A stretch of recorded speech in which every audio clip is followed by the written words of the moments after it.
준비 시작. 이 성경은 우리를 살리는 말씀입니다. 이 말씀을 통하여 우리는 변화받고 그리스도인으로 살아갈 것입니다. 주님, 우리를 만나 주시옵소서. 우리를 변화시켜 주시옵소서. 아멘. 오늘 우리가 함께 나눌 말씀은 레위기 23장 39절로 43절까지입니다.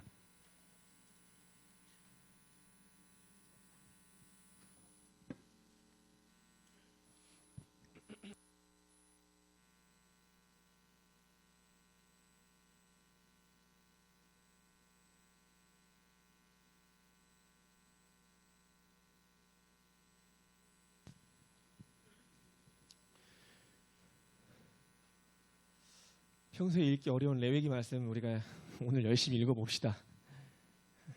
레위기 23장 저부터 시작해서 우리가 번갈아 가면서 읽다가 마지막 절만 다 함께 읽도록 하겠습니다.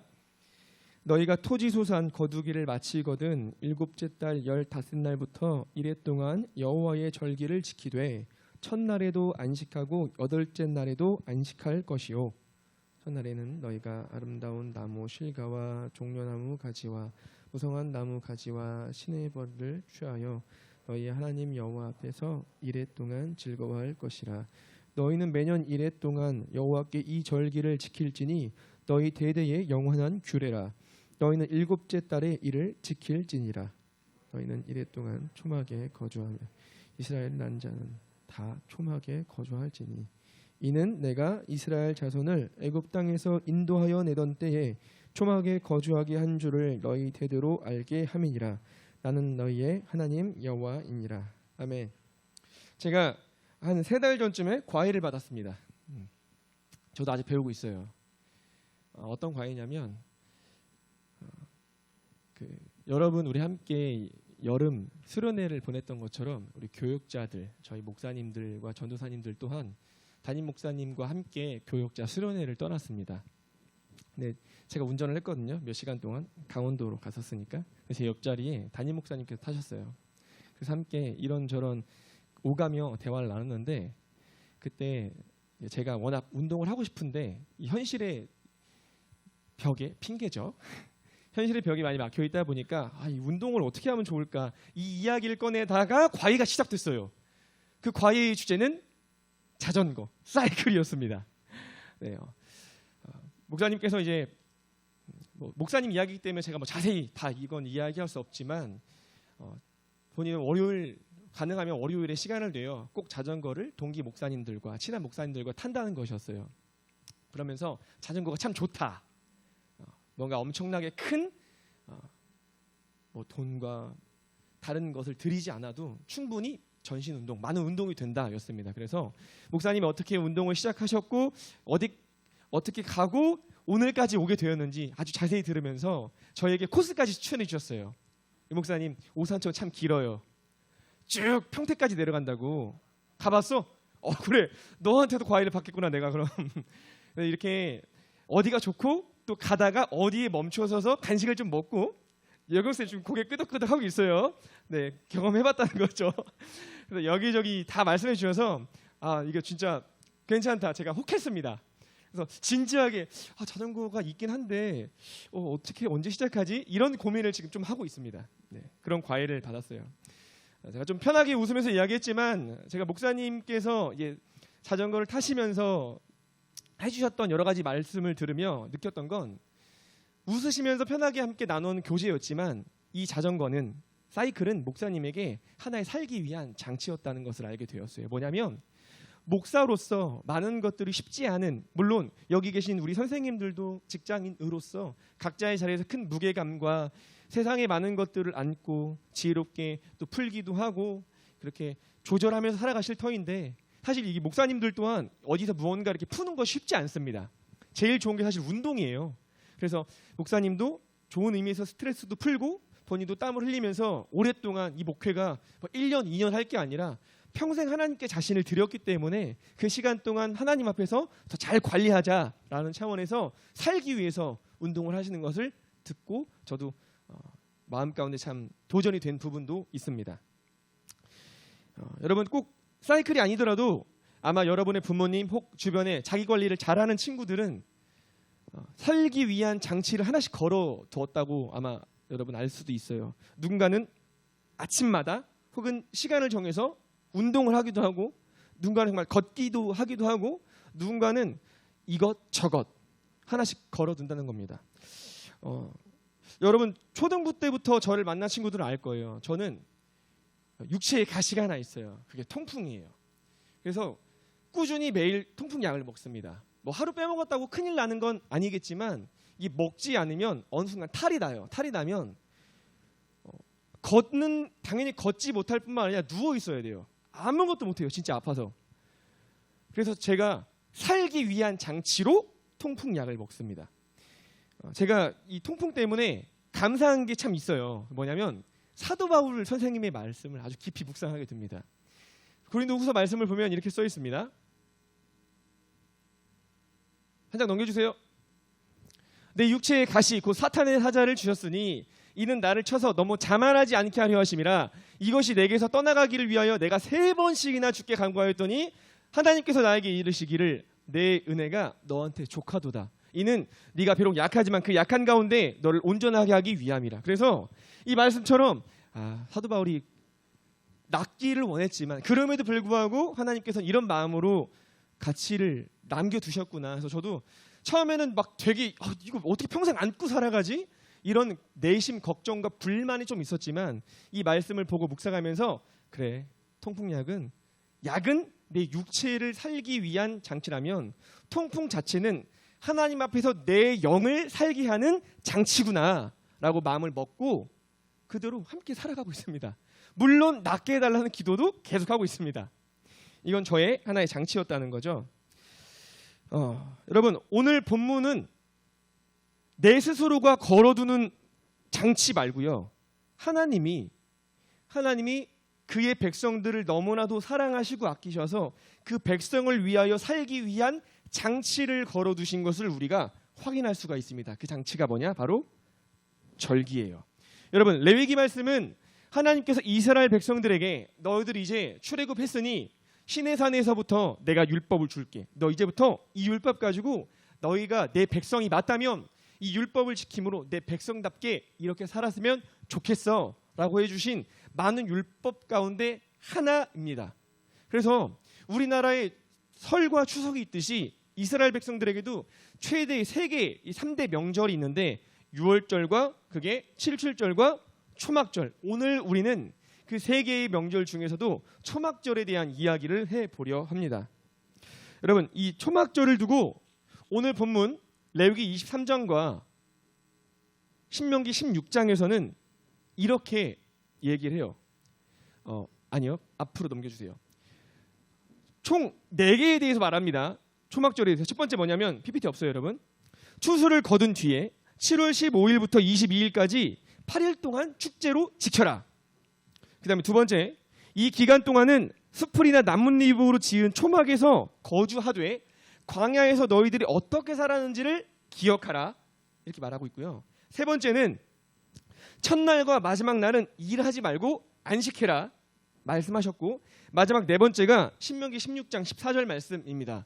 뭐냐면 너희들끼리만 즐기지 말고 너희들의 이웃, 흔히 말하는 약자와 함께 모두 즐기는 절기가 되어야 한다.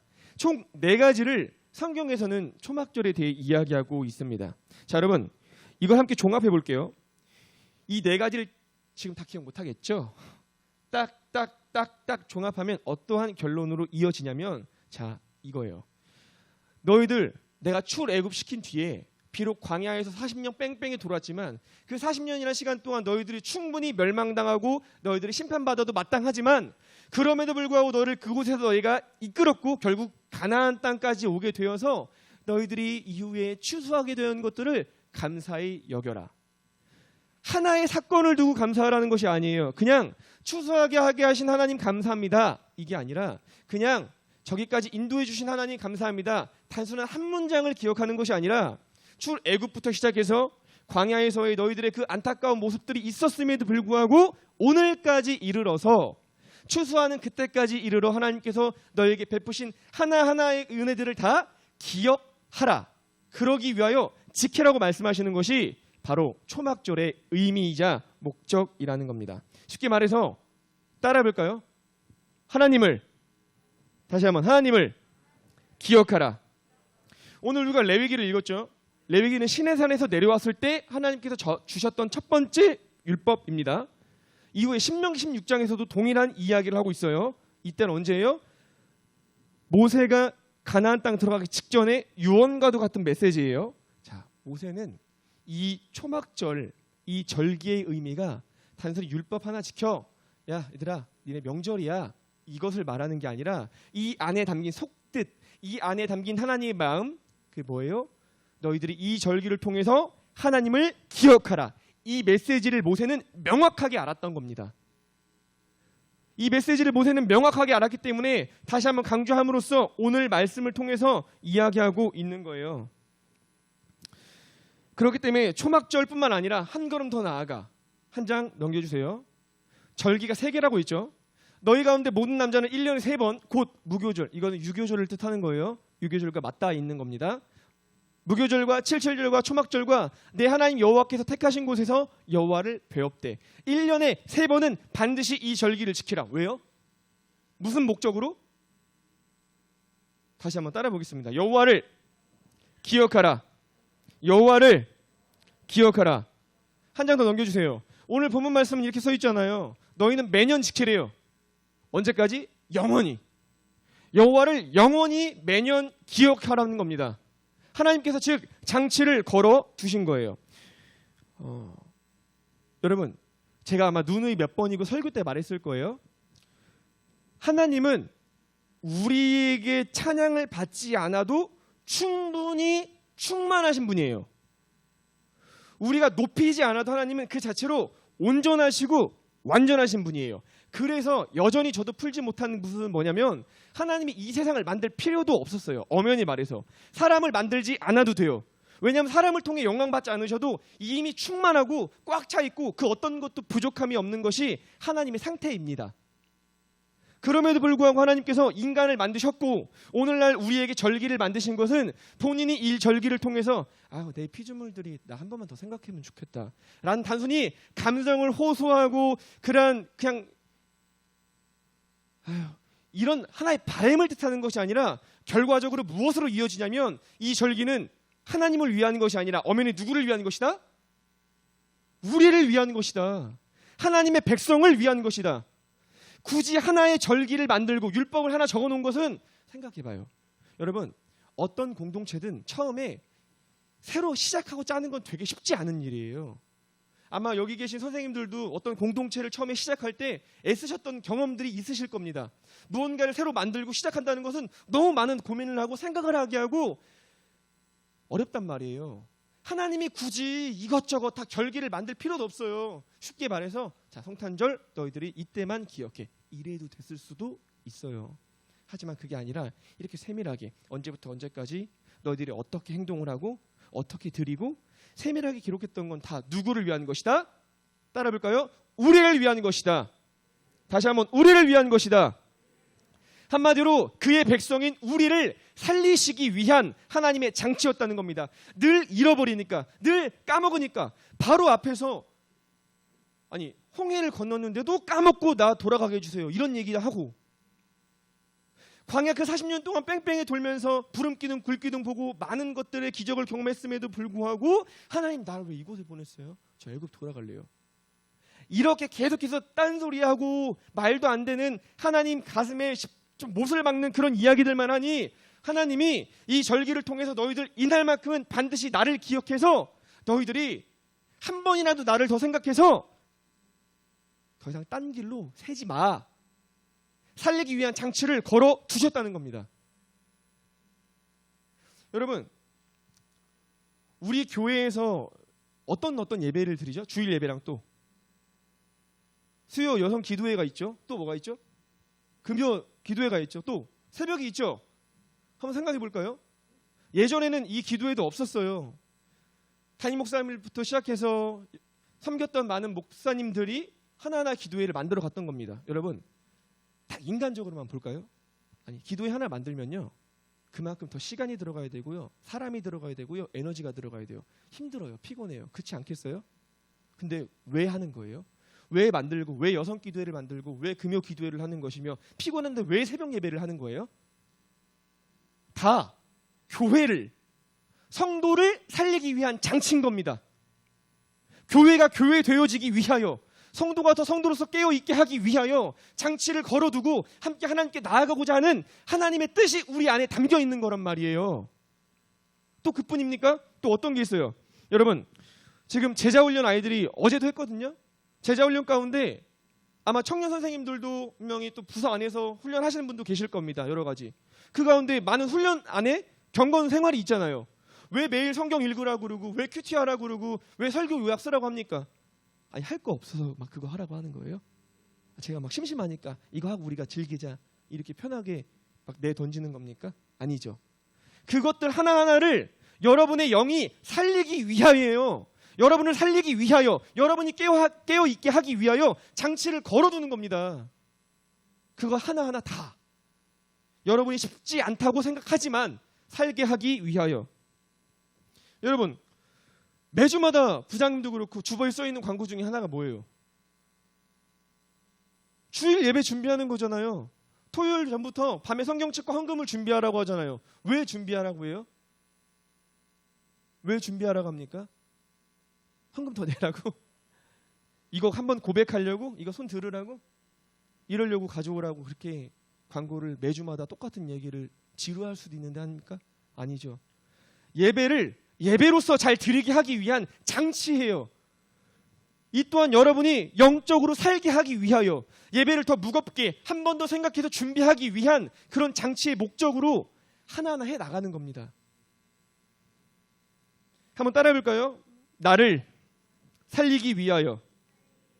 여러분 그런 점에서 오늘 추수감사주일로 하나님께 우리가 예배하죠. 이날 무슨 날이에요 여러분? 추수. 농사 짓는 분들만 감사하는 날입니까? 그래요? 아니죠. 한 해를 돌아보면서 하나님께서 내게 주신 것이 무엇인지를 한번 돌아보는 날이죠.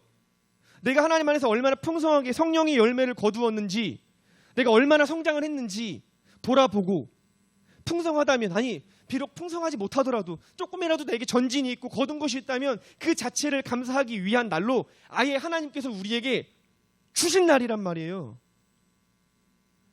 이날 단순히 주신 것에 감사하는 것뿐만 아니라 우리에게 더 큰 감사가 한 가지 있습니다. 그게 뭘까요? 넘겨주세요. 로마서 16장 17, 18절 함께 읽겠습니다. 시작.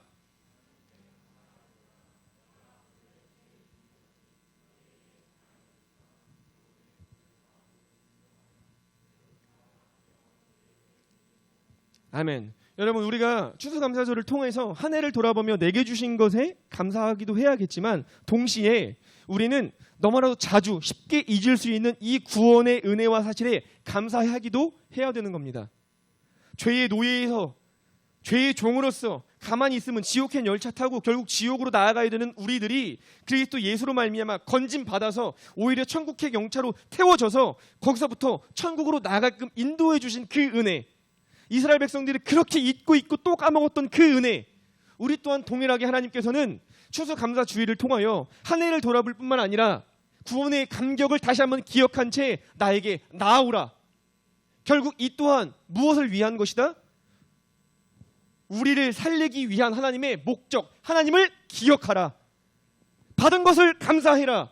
구원의 감격을 회복하라. 모든 것이 하나님을 기억하라는 그 단어 안에 속에서 우리를 살리게 하기 위함이라는 이 사실을 여러분 반드시 기억했으면 좋겠습니다. 한 걸음 더 나아가 아까 살펴봤던 말씀 하나만 다시 볼까요? 함께 읽겠습니다. 시작.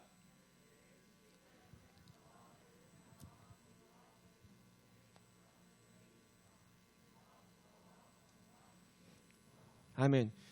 이게 신명기 16장에 나와 있는 병행구절 중에 하나인데 이 초막절을 어떻게 즐기라. 너희들끼리만 감사해 하지 말고 너희들의 자녀부터 시작해서 수직적으로 자녀의 세대, 옆으로 가난한 자들과 힘들고 가진 것이 없는 자들을 향하여 수직 수평 모든 것을 다 뻗어나가면서 그 축제를 즐겨라. 그 감사를 나누라. 하나님을 기억하라는 그 명제를 함께 나누라는 겁니다. 살리기 위한 이 장치가 내게만 있는 것이 아니라 그 장치를 뿌리라는 거예요. 함께 나누라는 겁니다. 너희만 구원받을 것이냐? 아니, 그 구원을 함께 나눔으로써 하나님께 영광을 돌리도록 하여라. 여러분, 복음은 나 개인의 것이 아닙니다. 내게 주어진 것은 맞지만 복음은 확장성이 있습니다. 흘려 보내야만 합니다. 더 흘리고 어디까지로요? 양옆으로, 위아래로. 그것이 하나님께서 우리에게 주신 복음의 특성이자 우리의 책임이라는 이 사실을 여러분 오늘 본문을 통해서 다시 한번 기억하면 좋겠어요. 이 추수감사 주일날 정리해 볼까요? 첫 번째, 한 해를 돌아보며 내게 주신 그 은혜에 감사하시기 바랍니다. 두 번째, 너무나도 당연하지만 내게 주신 구원의 감격에 또 감사하시기 바랍니다. 그리고 그 모든 것들을 통하여 하나님을 기억하는 이 모든 것들이 나를 살리기 위한 장치였었구나라는 것을 인정하는 여러분이 되었으면 좋겠어요. 이 말씀처럼 우리 모두를 살리기 위하여 예수님께서 오신 것 아닙니까? 그분이 십자가에 못 박혀 죽으셨죠. 그것으로 말미암아 우리가 산 거예요. 여러분, 구약에서부터 보면요, 하나님께서 먼저 이스라엘 백성들에게 뭘 주셨냐면 율법을 주셨어요. 근데 율법대로 잘 지키던가요? 이스라엘 백성이? 성경 읽었죠? 지키다가 안 되니까 또 죄를 지으니 하나님께 살 수 있는 방법을, 제사법을 주셨어요. 처음에 잘 지켜요. 드려요. 그러다 어느 순간 또 잘 되지 않아요. 그러니까 이제 선지자들을 막 보내세요. 처음에 잘 듣는 것 같아요. 근데 듣다가 또 안 되니까 어떻게 돼요? 이 자식들 이러더니 하나밖에 없는 아들 예수를 이 땅에 보내주신 거예요. 성경을 보면 구약에서부터 계속해서 하나님은 우리를 살리기 위한 장치를 계속 하나씩 쓰셨어요. 율법 쓰시고 제사법 쓰시고 선지자들 보내시고 그러다가 하나님의 마지노선 최종 필살기 예수 그리스도를 우리를 살리기 위한 장치로 딱 보내주셨다. 하나님 앞에서 장치라는 단어를 쓰기 참 죄송스럽지만 비유컨대 우리를 살리기 위한 장치이자 우리의 구원자를 보내주셨기 때문에 우리가 지금도 여전히 살아있는 것이고 앞으로도 살아가는 것이고 소망이 우리에게 있다는 것을 여러분 반드시 기억했으면 좋겠어요. 살리기 위한 장치, 그 끝이 바로 예수 그리스도이다. 이 사실을 우리가 오늘의 이 절기를 통하여 다시 한번 회복이 되었으면 좋겠습니다. 그래서 갈라디아서 4장은 이렇게 말하죠. 때가 참에 하나님이 그 아들을 보내사 여자에게서 나게 하시고 율법 아래에 나게 하신 것은 율법 아래에 있는 자들로 속량하시고 우리로 아들의 명분을 얻게 하려 하심이라. 너희가 아들임으로 하나님이 그 아들의 영을 우리 마음 가운데 보내사 아빠 아버지라 부르게 하셨느니라. 아멘. 예수님으로 말미암아 우리는 죄의 노예, 사탄의 노예가 아니라 이제 하나님의 자녀로 살아갈 수가 있는 겁니다. 이 사실을 기억하며 오늘의 시간을 잘 보내고 하나님의 마음을 깨달아 늘 매 순간 절기를 넘어서서 하나님을 기억하는 우리 중등부가 되기를 간절히 소망합니다. 아멘. 마지막으로 이렇게 한번 외쳐볼까요? 찬양팀 나와주세요. 준비, 고백해 보겠습니다. 시작. 주님 매일 기억함으로 살게 해주세요. 다시 한번 시작. 주님 매일 기억함으로 살게 해주세요.